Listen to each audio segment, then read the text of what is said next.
سر ابھی آپ نے بات کی پریزیڈنٹ صاحب کے حوالے سے، تو کیا یہ آپ کے آرٹیکل سے متاثر ہو گئے تھے؟ میرا آرٹیکل جو تھا وہ اس لحاظ سے بڑی اہمیت کا حامل یہ تھا، میں چونکہ میرا ان کے ساتھ بڑا احترام کا رشتہ ہے، صدر صاحب کے ساتھ بڑی اچھی شخصیت ہیں وہ. اس میں سب سے بڑی بات ہم نے ان سے یہ کہا تھا کہ چونکہ سیکشن 57 میں تبدیلی ہو گئی اور اس میں آپ کے اختیارات جو ہیں وہ واپس لے لیے گئے اور الیکشن کمیشن کو دیا گیا، تو دوسری بات میرا کہنے کا مطلب یہ تھا کہ چونکہ اب آپ 9 ستمبر کے بعد اب آپ جو پریزیڈنٹ پاکستان ہیں وہ آپ سٹاپ گیپ ارینجمنٹ کے تحت آئے ہوئے ہیں، آپ عبوری پریزیڈنٹ ہیں.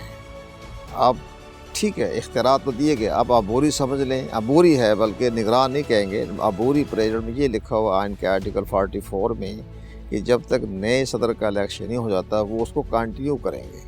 تو آپ تو کنٹینیو کریں، اس میں الیکشن کے بارے میں آپ زیادہ نہ کریں مداخلت. تو ہم نے ان کو یہ کہا تھا کہ بس ٹھیک ہے جو آپ اپنا وقت پورا کریں جب تک نئے الیکشن نہیں ہو جاتے. تیسرا ہمارا پوائنٹ یہ تھا، لیکن بہرحال اب پریزیڈنٹ پاکستان نے بعد فیصلہ کر لیا تو وہ 8 فروری ڈیٹ مقرر ہو گئی. کیا ان فیوچر جو ہے وہ صدر عارف الوی اور سکندر سلطان صاحب ان کے خلاف جو ہے آرٹیکل 6 کے تحت کوئی کارروائی ہوگی؟ یہ تو انہوں نے بات بہت درست نہیں کہی، لیکن بہرحال یہ جو آپ حوالہ دے رہی ہیں تو یہ ابھی جو فیصلہ دیا اختلافی نوٹ سپریم کورٹ کے آنریبل جج عطر بن مرا صاحب نے، اس کا حوالہ دے رہی ہیں کہ جس کے بارے انہوں نے کہا کہ انہوں نے آئین کی خلاف ورزی کی ہے. تو دراصل آئین کی خلاف ورزی تو نہ تو پریزیڈنٹ پاکستان نے کی اور نہ ہی الیکشن کمیشن پاکستان نے کی. اس پر بہت اس سے جو سابق چیف جسٹس پاکستان تھے انہوں نے امرتا بندیال، انہوں نے بڑی اچھی بات کہی تھی. اس میں بڑے وہ 90 دن کے انتخابات بار بار کہہ رہے تھے جو اسمبلیاں ڈیزالو ہو گئی ہے پنجاب کی اور خیبر پختونخوا کی، تو اب 90 دن میں انتخابات کروائیں. اس پر الیکشن کمیشن نے اب باقاعدہ شیڈول بھی جاری کر دیا تھا، لیکن بعد میں جب حکومت پاکستان نے، اس وقت کی حکومت، انہوں نے 21 ارب روپیہ جو خرچ ہونا تھا وہ اس کو الیکشن کمیشن کو دینے سے انکار کر دیا. اب یہ بتائیے، ہم یہ کہنا چاہتے ہیں کہ جب الیکشن جب کروایا جاتا ہے تو اس میں سارے اسٹیک ہولڈروں کی تعاون ملتا ہے. آئین کے ساتھ ساتھ زمینی حقائق بھی دیکھے جاتے ہیں. آئین کا مطلب یہ نہیں ہے کہ ریاست خطرے میں پڑ جائے اور آئین اوپر رہے، ریاست غائب ہو جائے اور آئین کو لیے کیا کریں گے آپ؟ جب ریاست کو خطرہ پیدا ہو جائے تو آئین کی کوئی حیثیت نہیں ہے.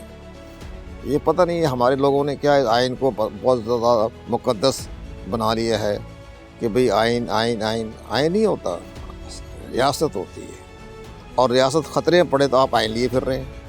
اس وقت پر آپ نے ریاست دیکھنی ہے، اور اس کے لیے ہمارا آئین کا آرٹیکل 5 بڑی اہمیت کا حامل ہے.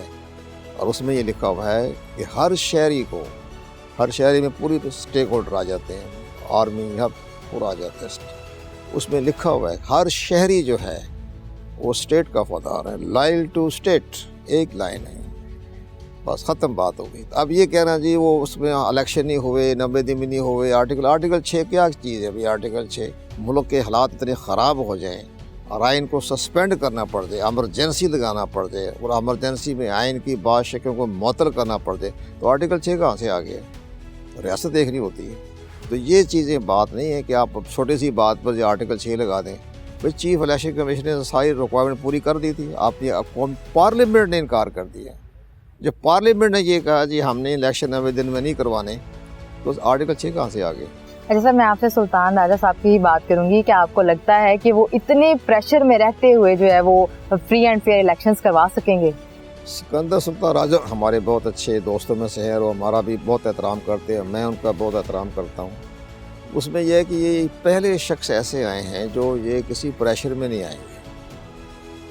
ان میں خاص خصوصیت ہے، یہ ہر آدمی میں خاص خصوصیت ہوتی ہے. میں نے ہمیشہ جو as a secretary election commission میں 7-8 سال کام کیا، اس میں ججز کے ساتھ کام کیا. وہ جج آتے تھے سپریم کورٹ سے اور وہ ہوتے تھے چیف الیکشن کمیشن. اس میں آئین کے آرٹیکل میں یہ لکھا ہوا تھا کہ جج سپریم کورٹ سے آئے گا وہ چیف الیکشن کمیشن. اب آرٹیکل یہ سیکشن جو ہمارا جو 22ویں ترمیم میں یہ فیصلہ ہوا ہے کہ جی باہر سے بھی لے سکتے ہیں، بیوروکریٹ سے بھی لے سکتے ہیں. تو بیوروکریٹس میں وہ لیے گئے چیف الیکشن کمشنر. تو سکندر سلطان راجہ جو ہیں وہ کسی کے دباؤ میں نہیں آئیں گے. دباؤ میں ان کی ایک عادت ہے، ایک بڑے فیئر آدمی ہیں. جو آدمی بڑا فیئر ہو نا وہ دباؤ میں نہیں آتا. جس طرح اللہ تعالیٰ کا شکر ہے ہم کسی کے دباؤ میں نہیں آئیں گے. بھئی کیا کر لیں گے تم ہمارا؟ تو اس لحاظ سے ہمیں جب ہماری زندگی صاف ستھری ہے تو اسی طرح ان کی بھی زندگی صاف ستھری ہے. وہ کسی دباؤ میں تو آئیں گے نہیں. اور وہ تو اس وقت انہوں نے عمران خان کی حکومت کو للکارا جب عمران خان سیاہ و سفید کے مالک تھے، اور قمر جاوید باجوہ صاحب جو تھے پاکستان کی آرمی چیف، وہ دائیں طرف ہر وقت بیٹھے رہتے تھے، 24 گھنٹے بیٹھے رہتے تھے ان کے پاس. یہ پہلے آرمی چیف تھے جو 24 گھنٹے بنی گالا بیٹھے رہتے تھے. اور اس سے پہلے جتنے بھی آرمی چیف آئے وہ کبھی پرائم منسٹر سے ملنے نہیں گئے. بس بہت شعور ناظر کوئی بہت اہم مسئلہ پیدا ہو گیا تو جاتے تھے ملنے کے لیے کٹسی کا عید تہوار پر.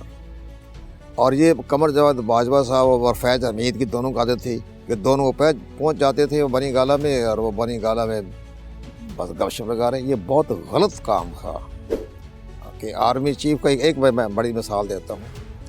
ٹھیک ہے کوئی ناراض تو نہیں ہوگا، ناراض تو کوئی بات نہیں، حقیقت ہے.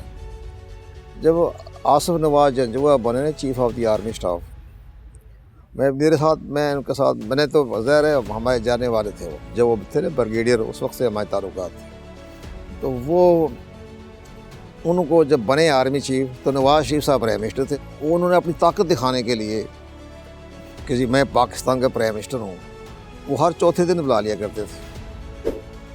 اپنے کہا ملٹری سیکٹر کو بلا لیں chief of the army staff کو. اب چلا 2 دفعہ 3 دفعہ گیا. چوتھی دفعہ جو فون گیا کہ جی آرمی چیف صاحب کو یہ تاریخی بات ہے، تو انہوں نے کہا کیا مطلب کیا ہے پرائم منسٹر بننے کا، کیا مقصد ہے؟ اپنی طاقت دکھانا چاہتے ہو؟ تمہاری طاقت ہے تو پرائم منسٹر ہو، بیٹھے رہو آرام سے. اگر کوئی بہت بڑا مسئلہ ہو گیا، کوئی جنگ چھڑ گئی ہے، کوئی ایٹمی حملہ ہونے والا ہے پاکستان دائیں بائیں سے، تو پھر تو ہم آ جائیں ملنے کے لیے. تو کیا میں ہر چوتھے دن تو مجھے بلا لیتے ہو، میں نہیں آتا. وہ نہیں گئے. تو یہ مجھے تو بڑی حیرانگی بات، میں دیکھتا تھا ٹی وی پر ہر تیسرے دن باجوہ صاحب بیٹھے رہتے تھے، چوتھے دن تھے. اس سے یہ اس زمانے میں جب اتنی پاورفل تھے وقت کے پرائم منسٹر عمران خان صاحب، اس وقت قمر اپنے ہمارے چیف الیکشن کمیشنر نے سکندر سلطان راجہ نے ان کی ہر بات کو کر دیا ریجیکٹ. انہوں نے دھمکیاں بھی دی. وہ دھمکیاں دینے پر ان کو تذلیل و تضریر بھی کیا گیا، گالیاں بھی نکالی گئی، بڑی ناپسندیدہ گالیاں نکالی گئی ان کی شان میں. وہ ہم جب بیٹھ کے باتیں کرتے تھے کہتے ٹھیک ہے باتیں کرتے رہے، میں نے تو ظاہر ہے آئین و قانون کے مطابق کام کرنا ہے. تو وہ کہہ رہے تھے یہ، لیکن بات دباؤ میں نہیں آئے اور کنٹیمپٹ جاری کر دیا. یہاں تک کہ انہوں نے کہا کہ سینٹ کے الیکشن میں 2021 میں جو سپریم کورٹ آف پاکستان نے فیصلہ دیا کہ ایسا بیلٹ پیپر تیار کیا جائے جس سے یہ معلوم ہو سکے کہ یہ ووٹ کہاں گیا، تو چیف الیکشن کمیشن انکار کر دی. ان کا جی سپریم کورٹ نے کہا ہے. سپریم کورٹ کون ہوتی ہے کہتے ہیں؟ سپریم کورٹ چیف جسٹس نے کہہ دیا تھا کہ میں اس کی بات مان لوں. آئین میں کیا کہتے ہیں؟ آئین کا آرٹیکل 226 یہ کہتا ہے کہ سیکریسی، جب سیکریسی ختم ہو جائے گی تو میں نے کیا الیکشن کروانا ہے، تو نہیں ماننے.